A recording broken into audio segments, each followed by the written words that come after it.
This portion outlines various civil and domestic laws, including those on female captives, inheritance, rebellious children, found property, rooftop, safety, sexual offenses, usury, wages, and more. It also addresses camp hygiene, runaway slaves, levirate marriage, and the command to remember the Amalekites and what they did. Now, Esther chapter 3 verse 1 identifies Haman as an Agagite and thus a descendant of Agag, king of Amalekites.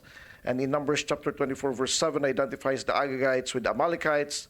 A Midrash tells us that between King Agag's capture by Saul and his killing by Samuel, Agag fathered a child from whom Haman in turn descended. Now, we will be talking about 7 points here.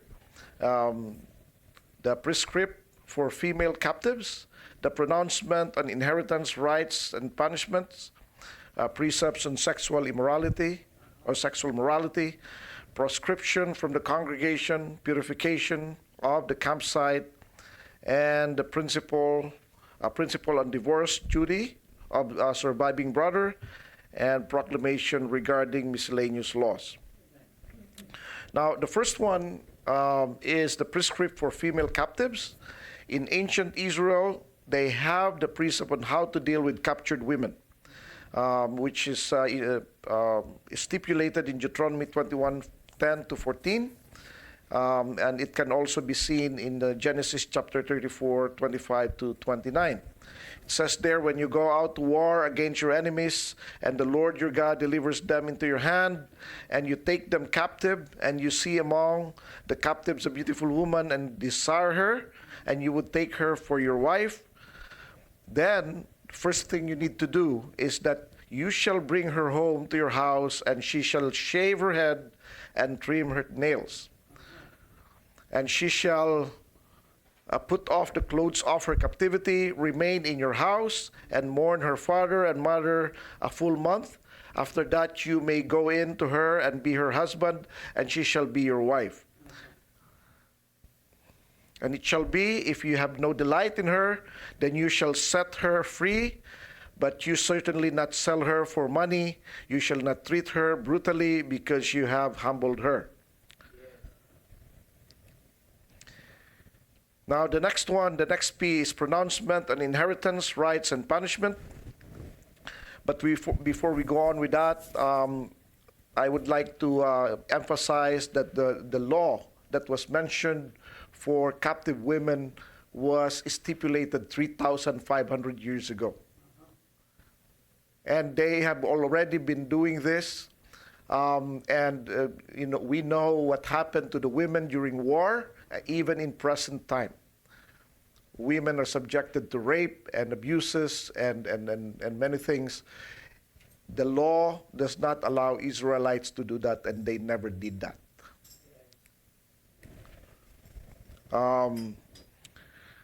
We know what happened to the hostages that was taken in Israel, that was raped by hundreds of and it is against the law. It doesn't justify what they did because they think that they are being, that's not a warfare. The war is not against women and children. It's against those of equal power. And you don't abuse those of your captives. If you desire for her, then you marry her and treat her as your wife. That's the command, not to rape her with all your soldiers. Now, the pronouncement of inheritance and rights and punishment. If a man has two wives, one loved and the other unloved, and they have borne him children, both the loved and unloved, and if the firstborn son is of her who is unloved, then it shall be on the day that he bequeaths his possession to his sons, that he must not bestow firstborn status on the son of the loved wife in preference to the son of the unloved, the true firstborn. But he shall acknowledge the son of the unloved wife and the firstborn by giving him a double portion of all that he has, for he is the beginning of his strength. and the right of the firstborn is his. Now, I would like to point out this law was given to Moses and reiterated by Moses here in Deuteronomy while he's wrapping up his stay on earth because he is dying soon. Now, in the case of Jacob, because we know that the law has been given to Adam, and then it has been transferred from father to son, and father to son in each generation. So, but in the case of Jacob, his son Reuben actually sinned against him. He lost his position as the firstborn. Although it was not mentioned or officially mentioned, the status of a double portion was given to Joseph, and dividing Joseph to Ephraim and Manasseh. But we have to understand that the commandment here is also about the wealth that the father is giving to his firstborn. So he will be giving double of it. Joseph was way, way far richer than his father Jacob. He doesn't even need the money. So, but it's the blessing that he got, and he is the firstborn of the beloved wife Rachel. But we have to remember what they did to Joseph and how Joseph survived, the situation, the predicament, and rose into ranks. And got his own wealth over time. So he was given the ceremonial firstborn. But then again, even the kingship was given to Judah, which is the fourth son of Jacob. Not even to Simeon, who is the second one. Not even to Levi. Levi was the priest. The priesthood was given to him. Now it was Judah, the fourth son of Leah.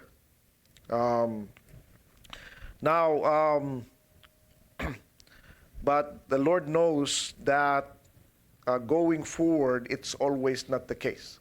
So the beloved, the son of the beloved wife should not get the double portion if he is not the true firstborn.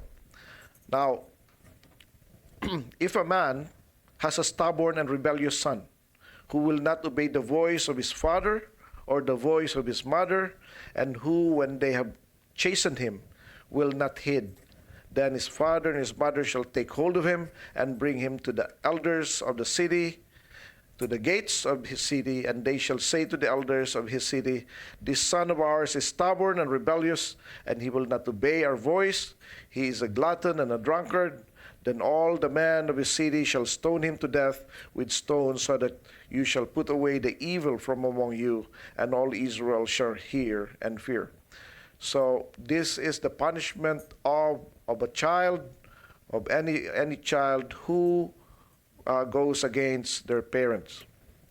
The next P is the precept on sexual morality. The following are the biblical precepts on sexual morality covered by this Parsha, as enumerated in Deuteronomy 22:13-30. Before we talked about Leviticus, chapter 18, and the succeeding chapters as well, regarding what cannot be done, and who should have relationship with. And now we have a further instructions that when a man takes a woman and went into her and detested her, claiming that she is no longer a virgin, and it was proven to be false accusation, then he will be punished by the elders, fine him 100 shekels, and he cannot divorce her all his life. That is in Deuteronomy 22:13-19. But if the accusation is true, they shall bring the woman at her father's house and shall be stoned to death because she has done a disgraceful thing in Israel. to play the harlot in her father's house. You shall put away the evil among you. So women cannot just do what they want to do with regards to sexual morality. And a man as well cannot just put aside a wife just because he doesn't like her and create issues that is not true. Now, if a man is found lying with a woman married to a husband, then both of them shall die. The man that lay with the woman and the woman, you shall put away the evil from Israel. Now, we know the adulterous woman, the story of adulterous woman or the alleged story of adulterous woman in John chapter 8, 1 to 11. When they brought the adulterous woman to Yeshua in the temple, and they are saying that according to Moses' law, she shall be stoned to death. So what is your judgment to this? And Yeshua was just writing in the sand or in the ground, and they keep on insisting. And during the time, we know that there is no that Israel is under Rome, and they cannot impose death penalty.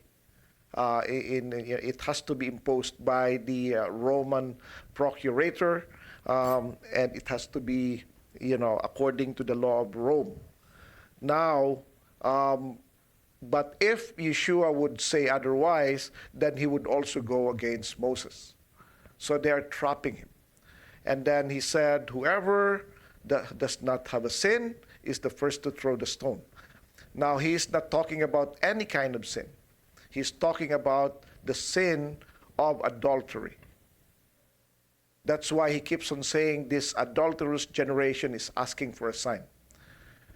Everybody was sinning, and everybody is playing righteous at the same time. And that's something that is frowning Yeshua. And they are so quick to judge others because they can't defend themselves. But of course, everybody is sinning. So he said, whoever does not have a sin of adultery should be the first one to throw a stone. So the elders, the older people left first, followed by the younger ones until no one was there. But there is a problem in that situation, because according to the law, you have to bring the man as well. If you have caught the woman, she must be with a man. How can you catch someone without a partner? And she's committing adultery. So something is wrong already. But Yeshua is not exonerating the woman by technicality. He is actually trying to prove a point that there are greater sinners who are accusing another person. Now, what did Yeshua say regarding people divorcing their wives?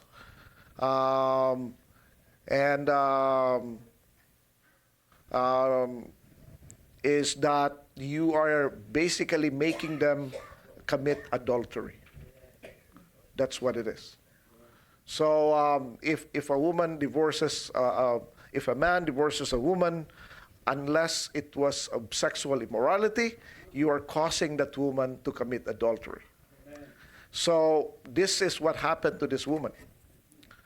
And now they want her to die because of that. But except for the man is not there. Now, if a young woman who is a virgin and is betrothed to a husband, and the man finds her in the city and lies with her, meaning she was raped, then you shall bring them both, or raped or with consent, we don't know, then you shall bring them both out of the gate of the city, and you shall stone them to death with stones. And the young woman, because she did not cry out in the city, and the man, because he humbled his neighbor's wife. You shall put away evil from among you. So, but if a man finds a betrothed young woman in the countryside, and the man forces her and lies with her, meaning she was raped, then only the man who lay with her shall die. So rape is death penalty.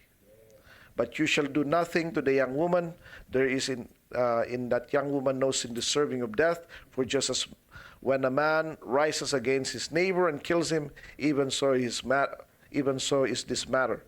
For he found her in the countryside, and the betrothed young woman cried out, but there was no one to save her. Now, if a man finds a young woman who is a virgin, who is not betrothed, and seizes her and lies with her, and they found out, then the man who lay with her shall give the young woman's father 50 shekels of silver, and she shall be his wife, because he has humbled her, and he shall not be permitted to divorce her all his days. And if a man shall not take his father's wife, nor uncover his father's bed.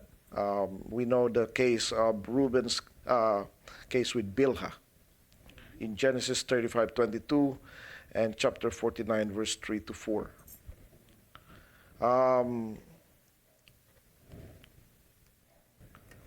Now, proscription from the congregation. The following are the proscription or prohibition. Prescription is something that we should do.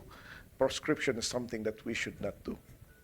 To enter or be part of the congregation of Israel, as written in Deuteronomy 23:1-8, he who is emasculated by crushing or mutilation shall not enter the assembly of the Lord. So, a person who is had been decapitated or mutilated. So what's going to happen to this person? Is he going to go to hell? No. It's just disallowed to go. He or she can still worship the Lord from a distance, because that's the rule. Not everybody can come near the Lord. What if it is not his own doing? Still, the law is the law. When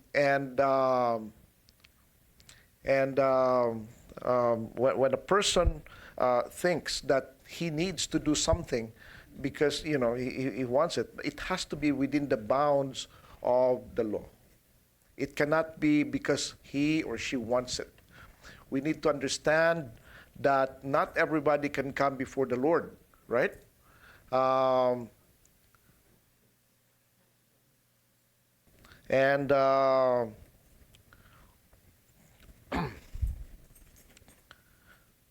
We know that in the context of the temple system, only the high priest can come before the Lord. Amen. And only once a year on an appointed time. It cannot be any time. It cannot be anyone. Even the priest cannot go there. Now, there are other people that can actually get into the Holy of Holies. These are Levites, special Levites who are tasked to clean. But they cannot even look at the Ark of the Covenant, and there is a time also for them to come in. So when people think that, okay, how come that this is, why can't we come, why can't we do this? If I have a cut hand or mutilated, or am I not by or I'm deformed, why can't I come before the Lord? He just said that you can still be there, but you have to be placed, just be there. We have to obey the Lord's commandments. Remember, not even the angels can come near him. We have to understand the law. Even the angels who are closest to him cannot even come that close to him. We have to understand the holiness of God here. The closest angels have to fly and cannot even touch the ground where God is. They have to cover their eyes. They cannot even look at God, and they have to fly at certain distance. Only the Son of Man, Yeshua HaMashiach, can come in and out of the Shekinah glory. That is why he said, no one has seen the Father except the Son, and no one knows the Son except the Father. That is why, Enoch is the one who is this Son of Man? Why can he? He can get in and out, and while the mightiest angels cannot even come in. So when people question why this, why that, it's because they want their own mindset. Why can't I come? Why can't I do this? We have to obey first and understand, because it could cause death. So again, the sequence, is the high priest can come in. The priest can only go up to the holy place. The Levites cannot even to go there. There is a place for the Levites. And there are also places for the men of Israel. There are places for women. There are places for the nations. So it's called order. Not everybody can sit in God's lap and play with his beard. It doesn't work that way. People, even the beings, can die being close to God. So God is basically telling, this is how you should live. And this is how I should be treated. We cannot treat him with whatever we want. It has to be in accordance to his will. So our approach to him should always be in a way that he wants it, not the way that we want it, because this is what we think, and it has to be fair, and it has to be this, and we have to understand that. Now, one who is a legitimate birth, born of a Jewish father and a heathen mother, shall not enter the assembly of the Lord, even to the 10th generation. And none of his descendants shall enter the assembly of the Lord. Now, there is also one instance, the Moabites, because of what they did because of what they did to the Israelites, because of Balak, king of Moab, right? And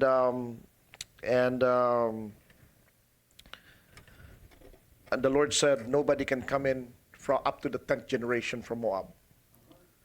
But Ruth was second or third generation from that. But she really insisted, your God will be my God, your people will be my people. Where are you I'm going to die where you're going to die. And she left everything. And, if a person is really, wants to serve the Lord, then he will be given a chance. But, it's a case-by-case basis. Otherwise, it has to be, in accordance to God's instructions. Because if we come near him and we did not honor him, he can kill people.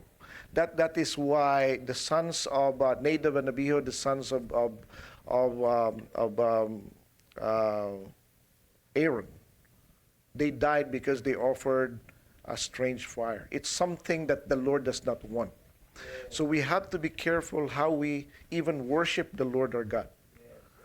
One, he said, he doesn't want to be worshipped the way the pagans worship their gods. So we cannot worship him the way other people worship their own gods. Not the same day, not the same way, So we have to be careful. And not whatever we want we give. It has to be based on what he asks from us. Otherwise, we will be like Cain. And we will be like that husband and wife, what's their name? Ananias and Sapphira. They gave and they died.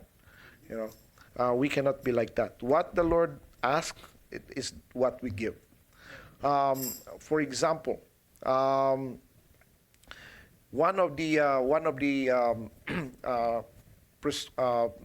commands of the Lord to give, that everybody should give, is the half a shekel. Once a year. It's called a temple tax, right? Half a shekel is what? It's like $10. And the Lord said, not even the rich or the poor should give less or more. That's for the temple tax. So we have to follow exactly as he commanded us. So those are the examples. We cannot because the Lord cannot be bribed. We cannot give more because we want to do this and do that, or we can gain the favor of the Lord. People think that when they give more, they get favor from the Lord or they get blessed. But what the Lord wants is obedience. We cannot buy the Lord's favor by giving more.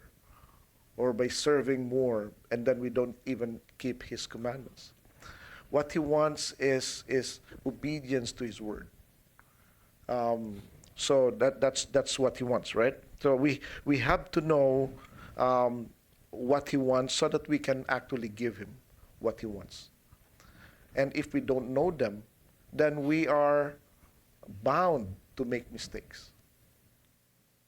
If we don't study the Torah, we will be bound to make mistakes, because if we will only base it from what was taught of us, by those people who taught us, and we do this by tradition, and then we found out that it is wrong. For example, when people pray before the Lord in a circular way, they go, what's a bad thing about praying before God, being in a circular way? There's nothing bad about that, right? Because they're praying to God, they're worshiping God in a circular way, and everybody's connected.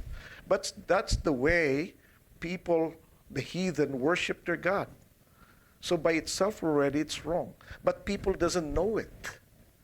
When they don't know it, then they don't know it. But now don't do it.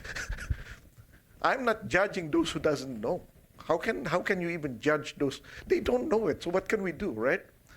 That's why we have to be careful in everything that is written in the Torah, so that we will be prosperous and successful, right?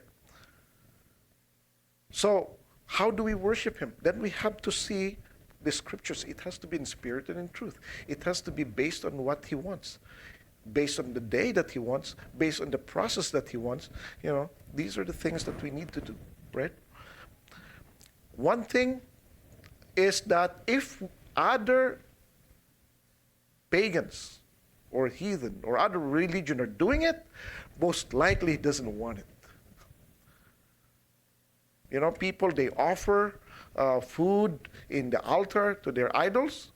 Do we have to do that too? No, right? When people are rolling and screaming and before their God, are we supposed to do it? Right? When people are praying all at the same time in different ways, like, try to see what the pagans are doing. Don't do it. That's the best way. If you don't know how to do it, go the other way. Because God is a God of order. He doesn't everybody's saying something and, not like that. So,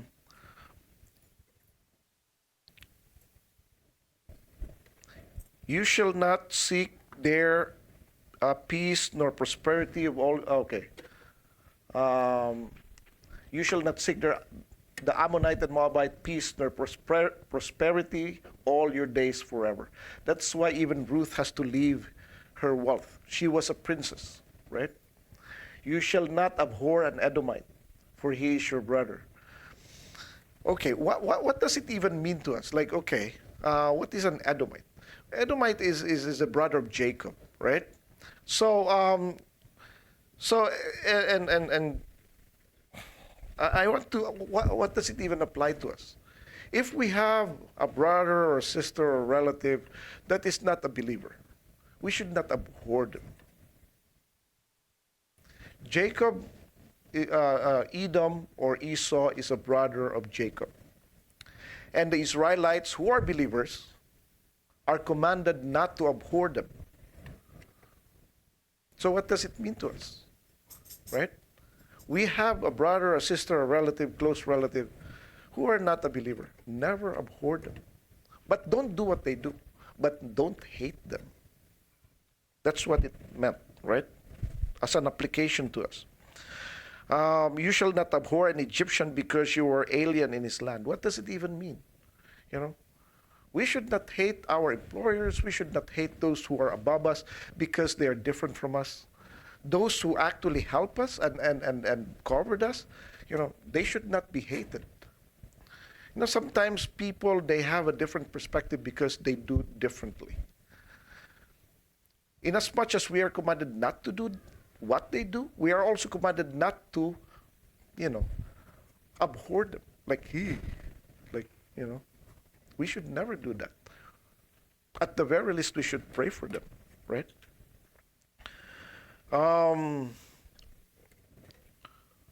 The children of the third generation born of them, the Edomite and Egyptians, may enter the assembly of the Lord. See, there is mercy to those who help the children of God. Now, next piece, purification of the campsite. The Lord has strict ruling pertaining to the cleanliness, not only physically, but in the campsite as a whole, as stated in Deuteronomy 23:9-14. When the army goes against your enemies, then keep yourself from every wicked thing. Then, if there is any man among you who becomes unclean by some occurrence in the night, then he shall go outside the camp. He shall not come inside the camp.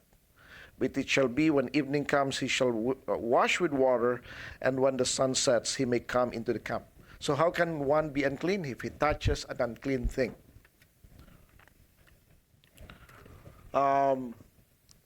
And we have to understand the severity of uncleanness. If you touch an unclean person or unclean animal, well, that are dead, then you are unclean. How much more if you eat them? They are inside your body already, right? How much more if you have a sexual relationship with an unclean person? That's severity, right?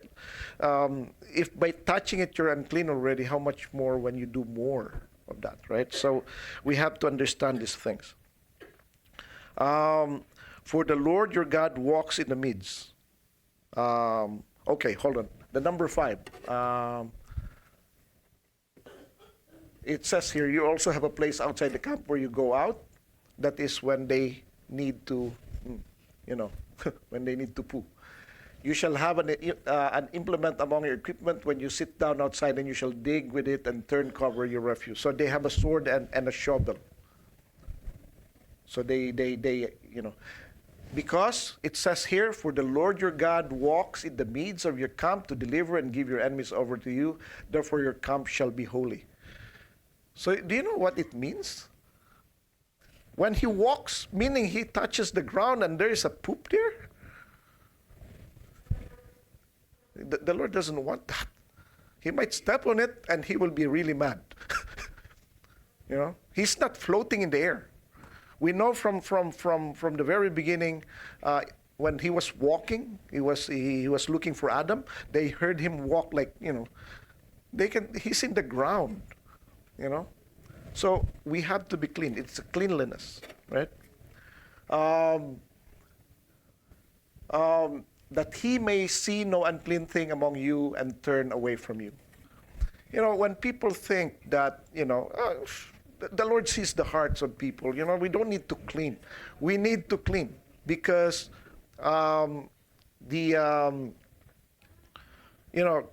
what is outside is actually a reflection of what is inside. So it is very important that we actually also clean the outside. At the very least. Let me say something here. A person who is clean inside will also be clean outside. But not everybody who is clean outside is clean inside. Right? So at least you have that benefit of a doubt. If you're clean outside, maybe you're also clean inside. But a person who claims to be clean inside should always be clean outside. All the time. Right? So we have to clean the shul, we have to clean the house, we have to clean our environment because we are tasked to do so. Right? The principle of divorce and duty of surviving brother. In Deuteronomy 24:1-14, when a man takes a wife and marries her, and it happens that she finds no favor in his eyes because he found some uncleanness in her, and he writes her a certificate of divorce. You know what was uncleanness in her? She was found to be, did some immoral thing, right? Not because she got some dirty things. No, uncleanness in her, right? Now, if the latter husband detests her and writes her certificate of divorce, puts it in her hand and sends her out of his house, and if the latter's husband dies who took her as a wife, then her former husband who divorced her must not take her back to be his wife after she has been defiled, for that is an abomination before the Lord, and you shall not bring sin on the land which the Lord your God is giving you as an inheritance. Have you watched the movie When a Man Loves a Woman? So it's so good, right? After she was defiled by so many men, the husband waiting for her, like welcoming her with an open arms. So love, like, wow, it's a good story. The Lord detests that. When a woman has been defiled by another man, she cannot go back to her husband. You know, we have a different, mindset, but the Lord has different. And who's winning, right? The Lord will not yield on humans. He can actually wipe the whole world. He did that once, he will do it again. Because he doesn't yield to time, culture, and majority. He doesn't yield because there are more people now saying, you have to have this, men to men, women to women. You cannot have that. There are even men to animals and women to animals. They have all these kinds of evil, and everything seems to be acceptable. And because God is love, He would understand. No, He wiped the first world because there's always evil in their mind. Everything that they think is evil, He wiped out, and He restarted anew. And He said He will do it again. But at this time, He will make sure that no sin will be present. The one that causes it, and anybody who is tainted with sin will never be part of the new order. Now, so this is about the principle of surviving brother. If a brother dies and they don't have a child with a wife, the unmarried brother will have to take over. And that's what happened, right? But the first son will belong to the dead brother. Now, the principle of divorce and duty. But if a man does not want to take his brother's wife, then there is a process. So, the wife will have to, the sister-in-law will have to go through the elders, and they will try again, but if he really doesn't want it, then he will be termed the house of him who had sandals removed. So for us, it seems like doesn't make sense, but it is actually a very derogatory and bad, thing. So because you don't want to take responsibility. So in as much as this law may not be applicable, but it is still in God's eyes. But it can be also in a way, it can be extended in such a way that when we refuse our responsibility, when we have a responsibility and we refuse it, it doesn't go well with God in any kind of, shape or form. Okay? Now, the last piece, the proclamation of miscellaneous laws. This Parsha covers so many laws, and I will be just quick. To keep the law of the captive woman, not to sell the captive woman into slavery, not to retain the captive woman for servitude after having relations with her. The courts must hang those stoned for blasphemy or idolatry. To bury the executed on the day that they die. Not to delay the burial overnight. That's what happened to Yeshua. To return a lost object to its owner. So not the finder's keeper. But we have to keep it, to safekeep it until the right owner actually comes. Not to turn a blind eye to a lost object. Not to leave another's beast lying under its burden. To lift up the load for a Jew. What does it even mean? If we find a brother who is in need of help, we have to share the load. Amen. We have to help, right? That goes physically, financially, spiritually, everything. Women should not wear men's clothing. So does it mean that women cannot wear pants? There are pants designed for women. what it means here is something that will identify you as a man. You know, when you dress up and, you know, and then you look at that woman, you don't understand if is that a man or a woman. That's a problem already, all right? And same thing with the man. If a man wears a woman's clothes, that people will think that he is a woman, you already projected that's the case. The Lord detests that. And people think that it is okay. Well, it is not okay to the Lord. And guess who's the judge, right?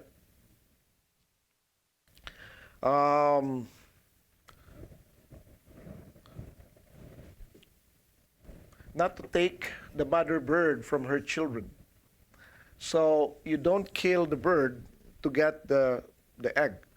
You have to get the egg and let the mother go.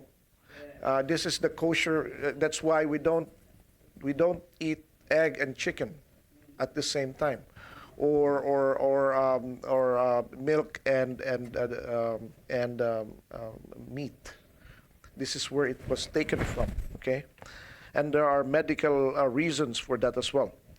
To build a parapet, you know, it's in the roof. When you have a roof that people can go there, you have to have a parapet, so people will not fall. If somebody falls, their blood is in you, and that is even true in construction. We have that law. We have to, you know, put protection. If there is an excavation, you have to have something to prevent people from falling into it. Not to leave a stumbling block. Not to plant grains and greens in the vineyard at the same time, not to eat diverse seeds planted in the vineyard, not to work with two kinds of animals together. You cannot have a donkey and a buffalo at the same time, because one is stronger than the other. You're giving, you know, burdens to the other person, and it goes more actually.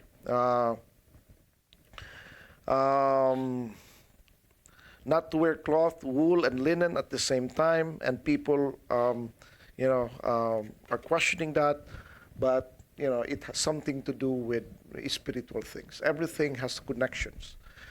It was not invented. This is not a tradition. This is something that we don't even understand. Now there are some experts explaining about, you know, the effect in the body, because apparently all objects project some kind of frequency, and they are canceling out or they are negative to you. So just like when the Lord said, do not eat certain animals, nobody knows about the viruses that they carry. You know, the pork, the meat of the dogs and cats, even if you cook them, you can still see, you know, worms that are alive in there, and they don't have a microscope during the time. So we have to follow, because we don't know. He's the creator, so he knows better, right? The slanderer must not divorce his wife. The court must have anyone who merits stoning stoned to death. Not to punish anyone compelled to commit a transgression. So if some person is forced to commit something, he should not be punished for it, meaning he's under duress. The rapist must marry his victim if she chooses. It's not you know, if she doesn't want it, then it's not going to happen. The rapist is not allowed to divorce his victim. Or otherwise, you know, the rapist is also need to die if that is the case, if she was raped in, you know, in the field. Remember, we talked about this. Not to let a eunuch marry into the Jewish people, not to let the child of a prohibited union marry into the Jewish people, not to let Moabite and Ammonite marry into the Jewish people, not to enter, not to off. You know, when some preachers would say you cannot marry an unbeliever, you know, they would quote, you know, you cannot have. You know, do not be equally yoked with unbelievers. This is actually was taken from the Torah, you know. And they would take it from there, and then they would say the Torah's been done away with. Then all the preachings are also like down the drain, because that's the basis of it. So the whole reason why you cannot marry an unbeliever, it's because that unbeliever will actually drag you into sin. From the very start, we talk about if you touch an unclean person, you become unclean. So you'll be unclean for the rest of your life. You keep on touching him, or you're being touched, you get unclean. So, so these are the things, and and then you begin to eat unclean things, and so forth and so on. So that's why you cannot do that. But of course, just like any law, nobody is actually forced to obey. If a person does not want to obey, then doesn't want to obey, right? It cannot be forced on anyone. But of course, they will have to suffer the consequences, the heartaches and everything.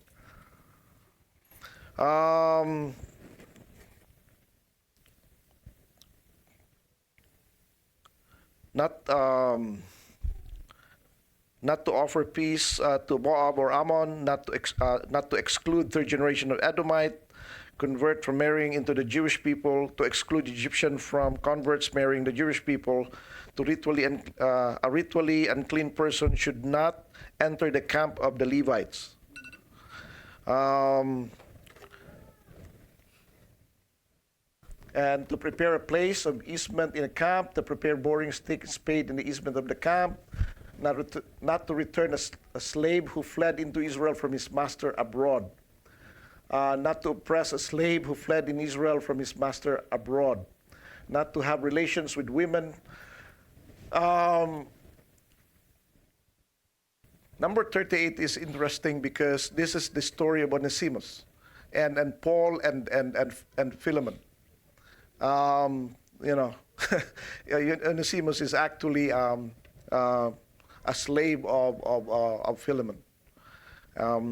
Anyway, so I'm going to talk about that in a different way. I talked about that before.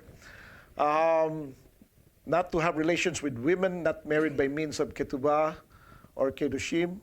Not to bring a wage of a harlot or exchange price of a dog as a holy offering.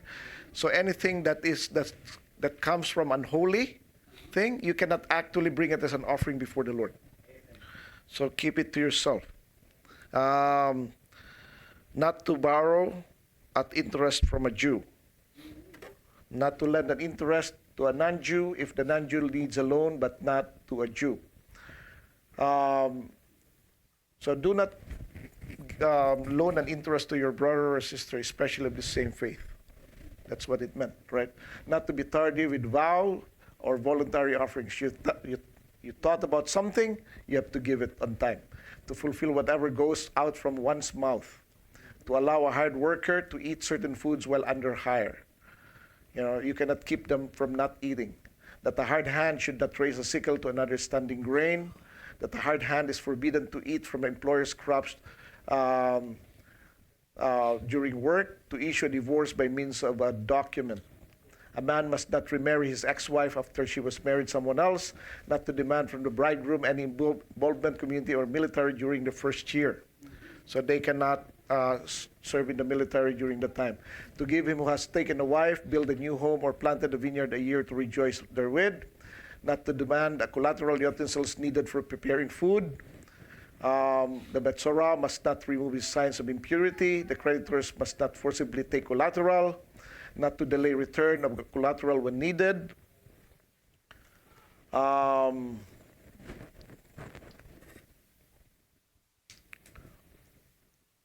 To pay the wages of the day that they were earned.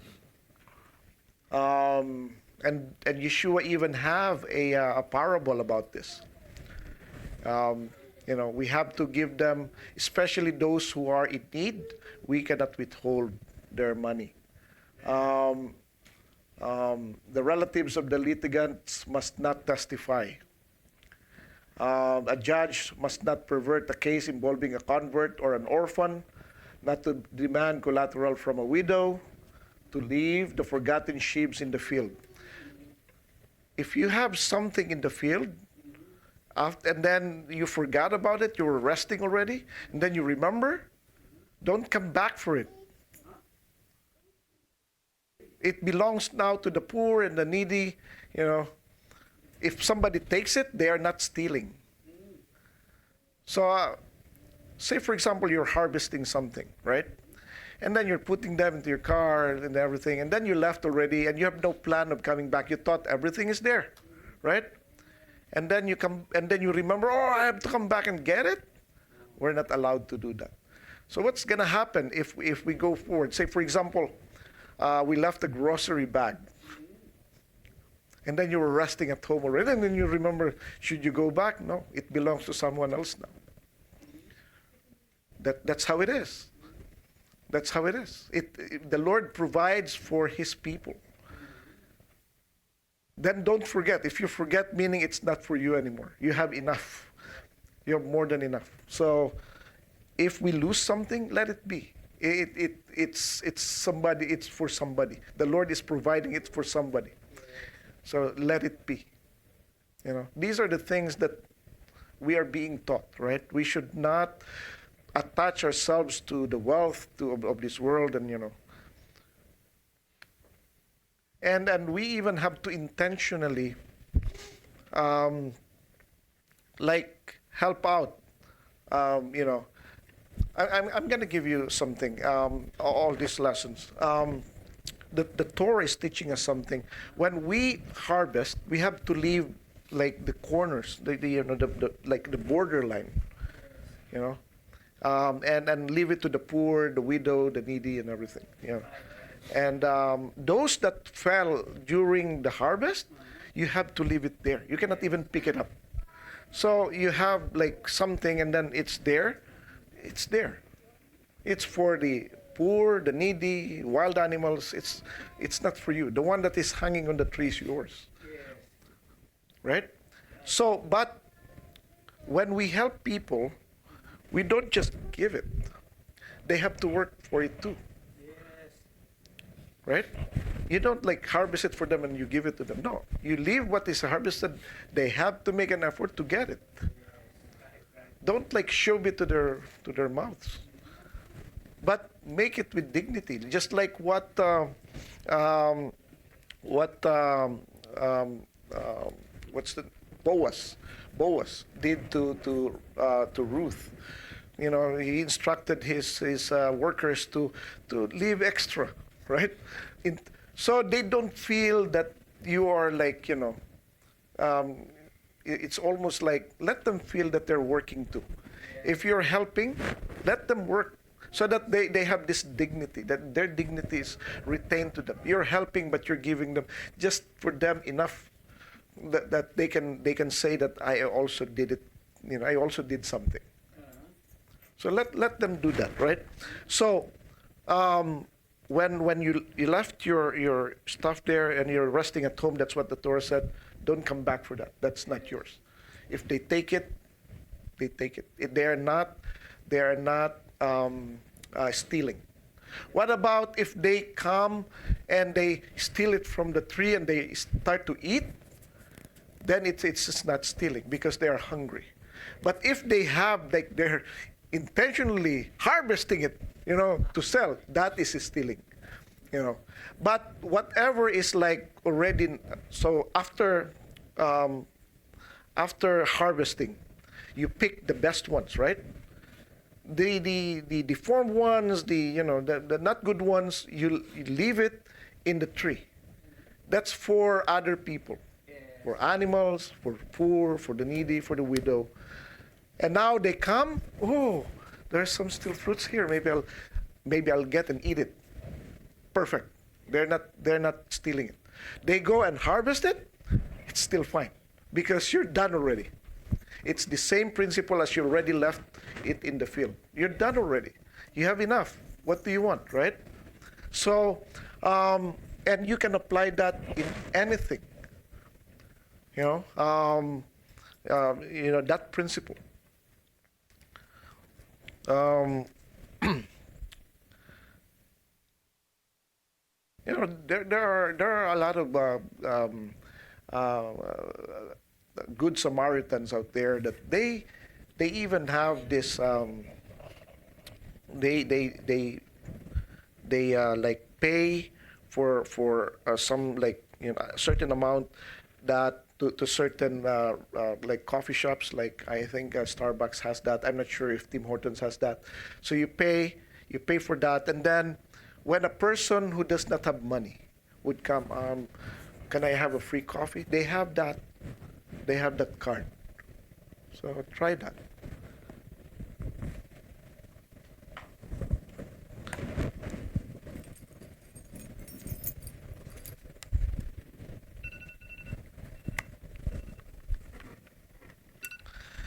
Um,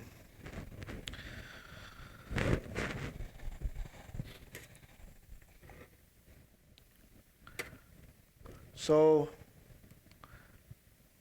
to return the collateral to the debtor when needed.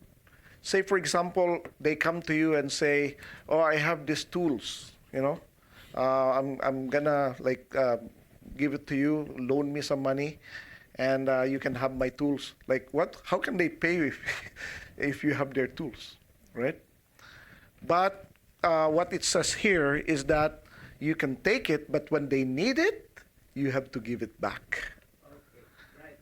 You cannot even hold it.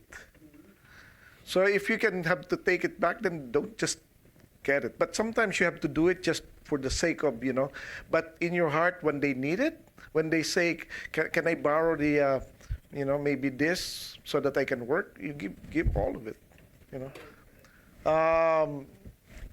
to pay the wages on the day that they were earned, relatives, okay, so this was repeated, not to demand collateral for a widow, to leave the forgotten sheep in the field, not to retrieve the forgotten sheep. The same thing if you lost the money, don't look to find it unless you don't have any more money. It's done. There's a reason why you lost it, because somebody needs it. The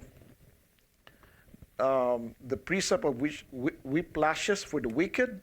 So there is just enough to punish, not too much, not too little, right? The court must not exceed the prescribed number of lashes, not to muzzle an ox while plowing. What does it even mean?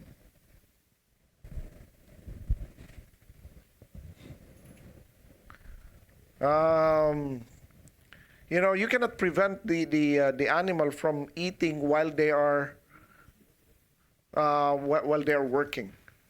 So that's true to all. Even the workers, if they need to eat, let them. You cannot prevent them from not eating or. The widow must not remarry until the ties with his brother-in-law are removed, to marry a childless brother's widow, to free a widow from yibum, to save someone being pursued by a killer, even by taking the life of the pursuer. Do you know that, the common knowledge of people is that when somebody is being chased, they actually hit the one that is being chased, right? They beat the one, they don't even know why they're being chased, unless of course it's policeman or who knows, right? But, when somebody is being chased, actually the one that we are supposed to prevent is the one chasing, not the one being chased. That's the law. Even if you have to take the life of the pursuer. To have no mercy on the pursuer with intent to kill. Not to possess inaccurate scales and weights even if they are not for use. You cannot even have it as a souvenir. To remember what Amalek did to the Jewish people, to wipe out the descendants of Amalek, and not to forget Amalek's atrocities and ambush on the Israelites' journey from the Egyptian in the desert. Okay, these are the Parsha. I hope and pray that you learned something from this. Let us pray. Avinu Malkeinu, our Father and our King, we are thankful and grateful, Lord, for giving us this opportunity to learn your ways and to know your commandments. And I pray, Lord, that may you help us retain some, if not all of this in our hearts, that we may do them. Thank you, Lord, for everything, and we give you back all the praises and glory and thanksgiving. This we pray in Yeshua's most precious name. Amen.